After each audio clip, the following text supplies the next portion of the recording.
Tonight's episode of Board Chitless is sponsored by The Game Steward. The Game Steward is an online game store offering Kickstarter board games out of print and imported games at reasonable prices. It's time to play. Happy New Year and welcome back to 2018 Chitheads. I'm Leki and this week I'm joined by Sam, Dave, And Tristan.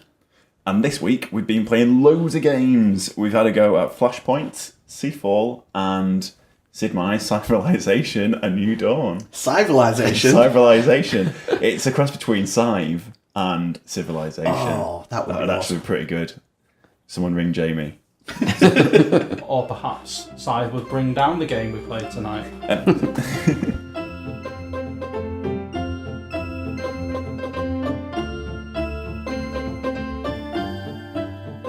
So we started off today with a quick game of Flashpoint with one of the expansions. Tristan, can you just talk us through what that was? I can't remember the name of the expansion.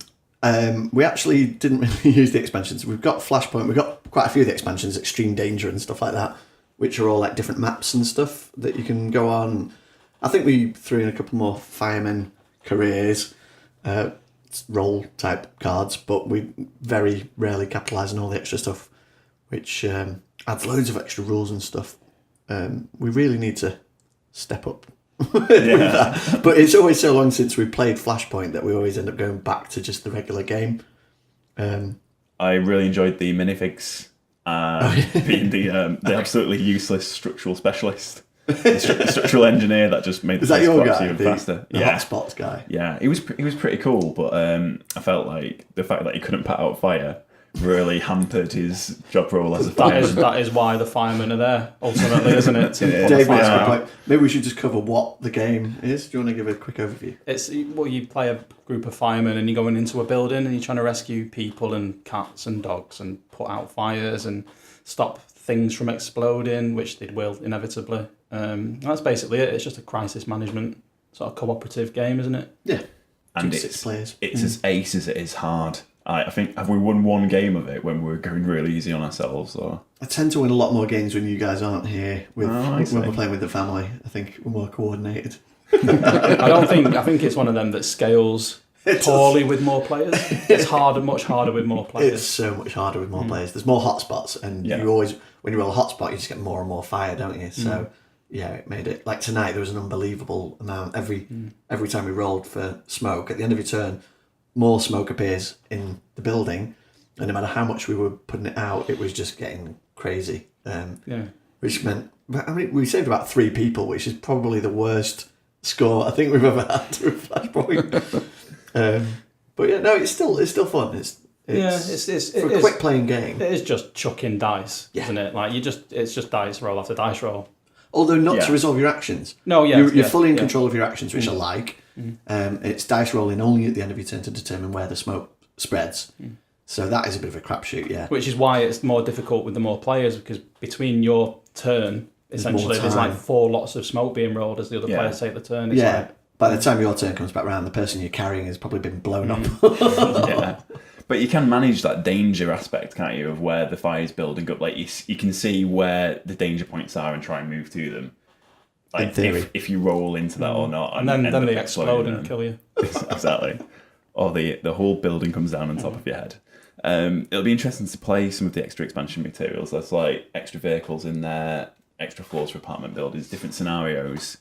So it'll be good to kind of get involved in that a little bit. But we keep tending to go back to that the beginner's sort of house layout, don't we? Yeah. It's a neat little family game. It's nicely produced, cheap. And yeah, it's a really good intro game for the night, before you get into something heavier. So for us to just kick off the night with that, I think it's a nice little half-hour game to ease you in before you get into the good stuff. And I'm with Leki as well. I really like the little minifigs. Do you? More than the bland coloured pawns. Yeah. The Ludo pawn. Yeah. Careful how you say that. Yeah, they're very cute. Yeah. They had a lot more, I felt a lot more invested Did you really, Leki? Did you? Really did. I won't go that far. You said your guy was carrying a handbag. No, that was the paramedic was carrying a handbag. Oh no, or the rescue specialist. Mine was carrying a chainsaw, and I'm sorry, but you can't play any game with a character that's carrying a chainsaw and not feel invested. Your guy was carrying a chainsaw and fixing the building with it. Oh no, it was taking walls out strategically, it seems. Which is how we lost. But I only managed to so my character's ability was that you could mop up hotspots or with a chainsaw. Yeah, with a chainsaw, or send damage tokens back into the damage pool. And in the entire game, I managed to get to 1 damage token. Yeah, which, you're the reason we lost. Yeah, probably, quite probably. Cool game. But hey, yeah, it's good. I've just got this vision of Leki's character running in wearing like a bright pink tracksuit. Why? Highly flammable. Just spreading danger and fire everywhere. That's just Leki. Oh, absence makes the heart grow fonder, and this last fortnight's really taking its toll on you, Sam.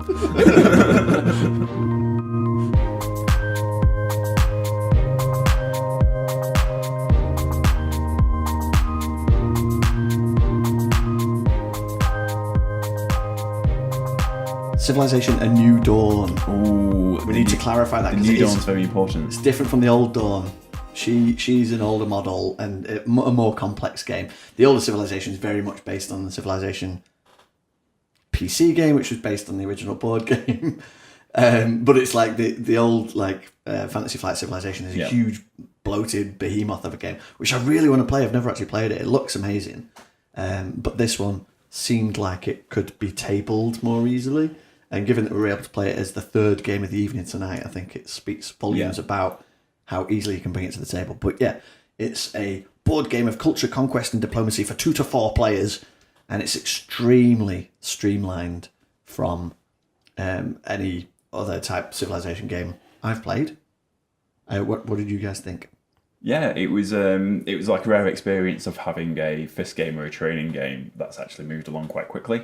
There was a good 20 minutes of explanation of what all the tokens did and how you actually go through the gameplay, which was a little bit, as new games are sometimes, a little bit overwhelming. But then after about 2 turns, we all seemed to have the hang of it. I did what I normally do with earlier experiences of these sorts of games and just concentrated on making sure that all the little bits were working so well. I completely forgot about the larger objectives. So I scored very, very lowly, if anything at all.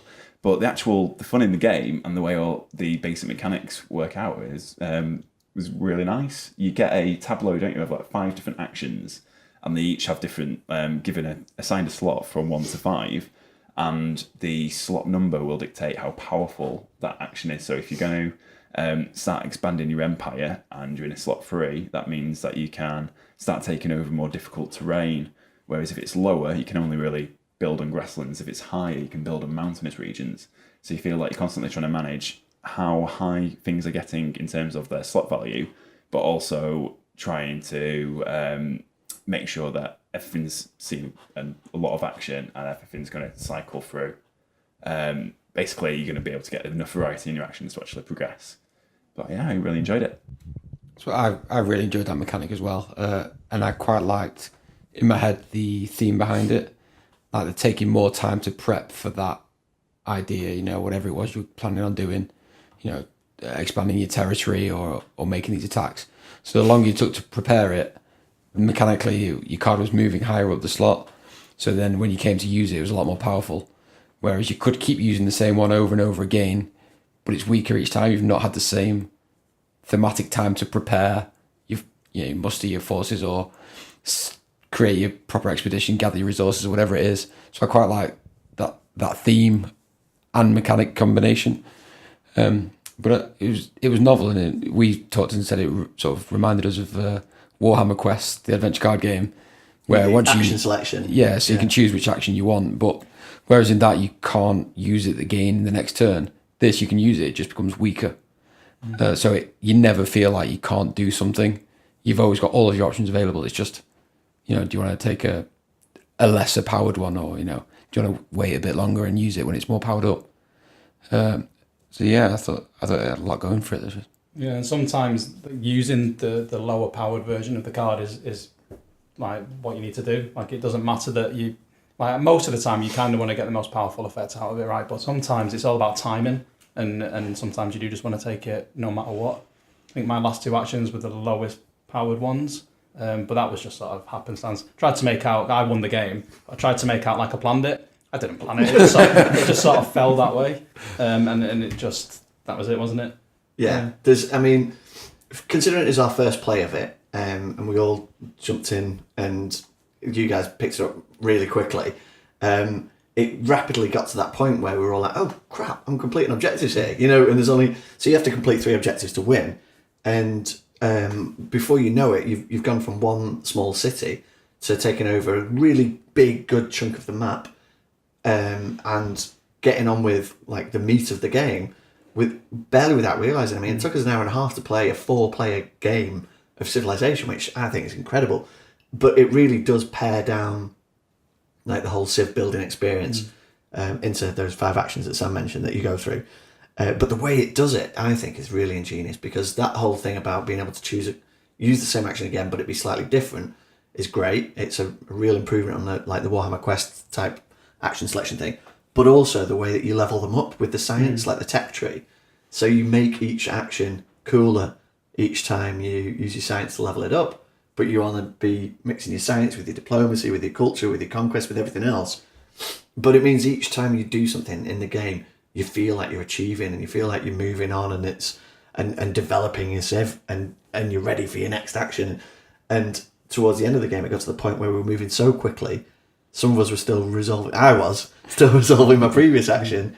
When all of a sudden it's my turn again, I'm like, oh wow. That's it. It was so easy to pick up. I mean, there was a little bit of it does look like more than what it is. Yeah. You get all the stuff out, and there's all these little tokens and like little pieces and everything, but it's really not that difficult. There's 5 things you can do every turn. Yeah. And most of the time, I had my turn planned immediately following my turn. Yeah. And then I was just waiting for it to come back round, and then it was just bang my turn out, and it would just go round and round the table really quick. Does that say that it's not deep enough that you can come up with the action that quickly, or just that it's so accessible that you jump straight in and you know what you want to be doing, sort of thing? I don't know how much longevity it would have.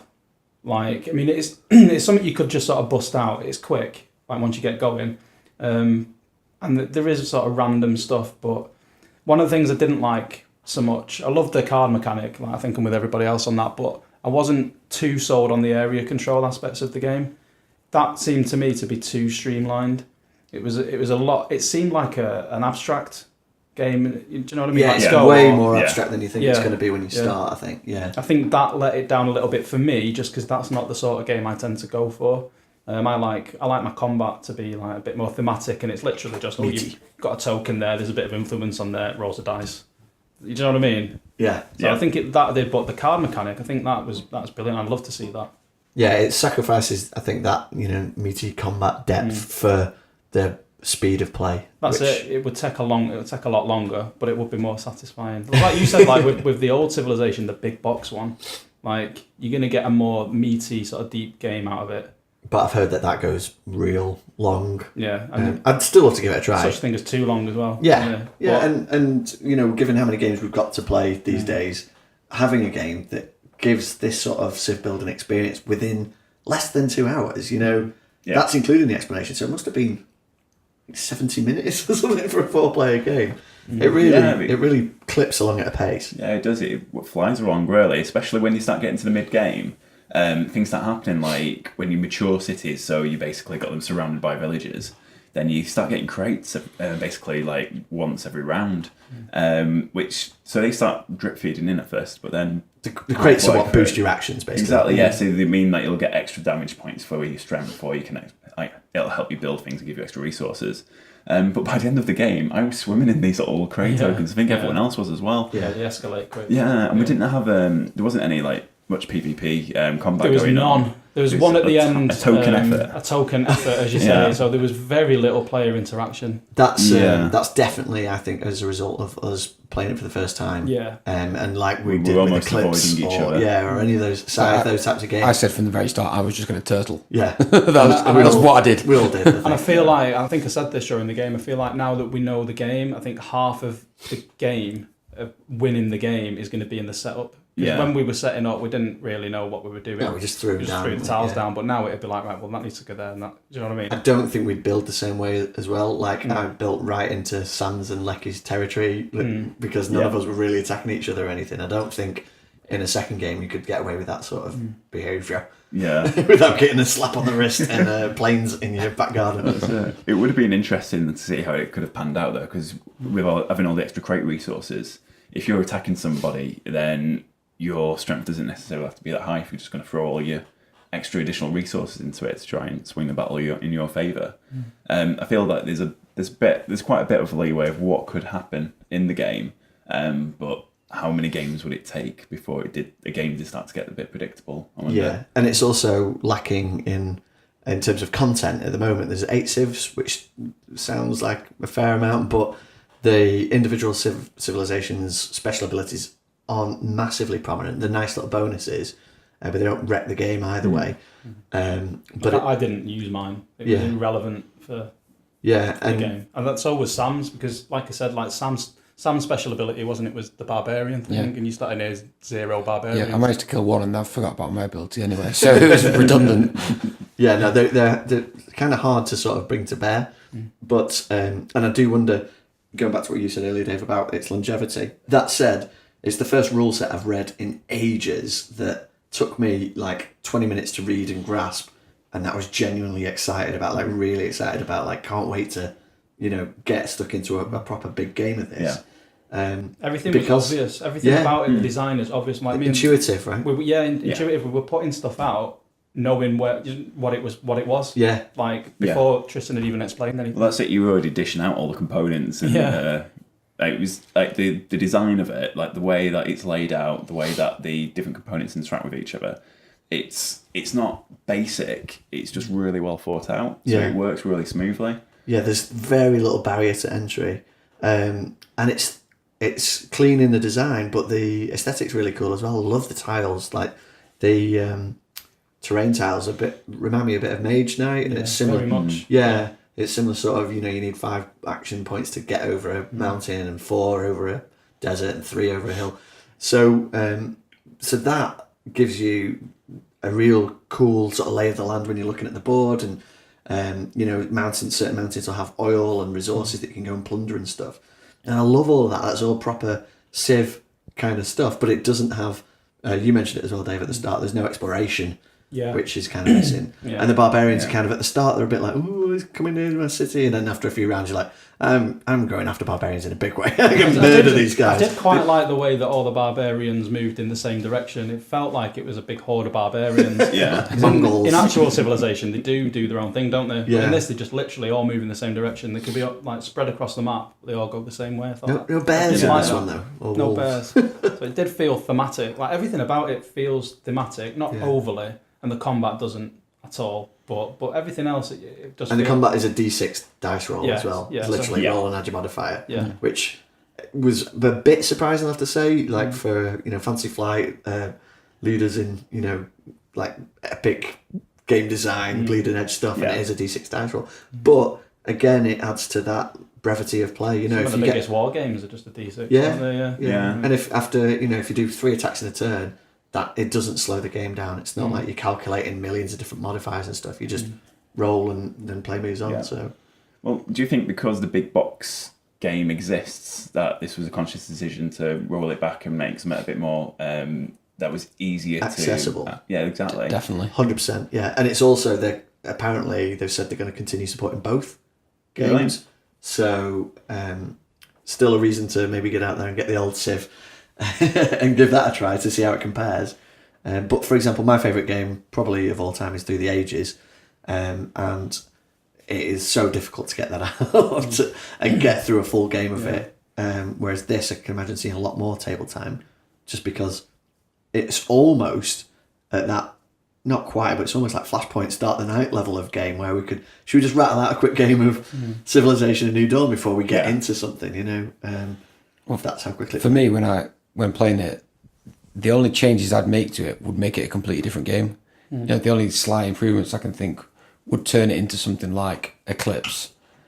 Where you've got the increased combat, you potentially got the tile flipping, the exploration, you'd have more sort of button heads, but it would become a completely different game by that point. So although I'd love to see those in this, if I want that, I'd go for something else. Yeah, there are other So this games. has its own place right where it is, and I think it's it's a niche that I didn't really know existed.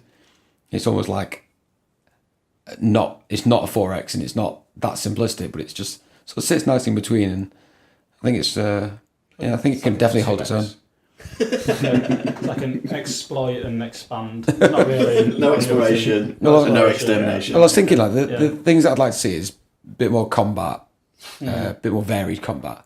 The individual races, basically, but in this case it would be different nations. You know, having their own, although they have their own special ability, having their own set of cards. They do have their own starting order of. They have their own starting order, but all the cards are the same. Becomes irrelevant. Yeah. So it does dictate like your opening gambit though, and Yeah. I do like that it is mixed up a little bit, because that order does, like, if you, for example, if you're in a mountainous region and you don't have the culture ability to conquer those mountains straight away, it's going to take you a while to mature your city and make it like a flourishing city, and you're going to have to jiggle your order around to get that, and so the game sort of tells you, to adapt straight away to your circumstances and stuff. I like that, but like you say, it's not much of a variance. And as I say, like, I'd like to see that, but if I want that, I would look at different games, because I think this is complete as it is, and obviously, you could throw some more nations in there, but the special abilities don't really make much difference, so I don't think it's necessary. No, I think it. I think it stands on its own with it. Yeah, the only other thing potentially is there might have been too much land, like there might have been too much space, because we started expanding out. Like, you took over half the map and we hadn't even met each other. And by the end, I'd not met anyone at all in the whole game. Neither had I. So if there was less for time, the city, like the NPC city states. yeah, but We'd also got diplomacy from them. Yeah, but I'd not run into any other characters. The other thing is as well, we played with 3 objectives, and the game advises you to play with 4. And I was going to do that tonight, but I didn't, because I didn't want it to run too long. But I think 4 objectives would really step it up a notch, because then once you get to the point where you've got the flourishing empire and you're heading towards those objectives, tonight it was like, oh, game over. Days one. Whereas with 4 objectives, you'd really have to balance. You can't do, like, I certainly couldn't have done that attack on you, because I'd have to then think about the consequences and stuff. Yeah. So I think if we play it again, we'll definitely play with 4 objectives, and I think that would step it up a notch. But then would that increase the time? It would definitely increase the time, but given how quickly it played tonight, I don't think that would be It's probably a good bad thing. thing. Really, I don't think it outstays welcome either, with a few more turns to, no, not at all. establish yourself. And like Sam was saying, he's kind of like hemmed into a corner with all the water, but then as you start moving up the tech tree, some of the technologies allow you to ignore water or to just expand beyond it anyway. So it becomes less relevant, doesn't exactly, it? yeah. Use So it. earlier stages you can only develop like 2 spaces away, but then by the end of the game you're looking at 4, maybe even 5 with a couple of extra resources. There's some really shady abilities as well that none of us really got into, where like you can start building on the other side of the map. I had that. Yeah, I had that. I just didn't need capitalise on to it. use it, because I had like the corner, and that was all I needed for the objectives. It's a humble But, brag like, there. Didn't even need my Amazing abilities, but I didn't need them. Thank you very much. But Those are for you, plebs. But if you'd had, like, if you wanted to, say, sneakily nick one of Sam's wonders from the other side of the map, then the game gives you the ability to do that, or fly. Well, your final action was quite. I didn't realise that was a thing. Yeah. Where you just flew into my capital and took it. Still didn't need to at that point, because you already won, but yeah. But yeah, I mean, well, that in itself, if I'd been able to do that again and take another wonder, then it would have changed again, like the final winning order. That's it. Yeah, it's it could have been within your grasp. I think I had a lot of work to do to be able to try and go into contention there. But it's a really good game. I'd certainly play it again. I really enjoyed playing it tonight. Yeah, it's good. Well, we'll be back next week with more games. So until then, goodbye. Bye. Bye. Bye.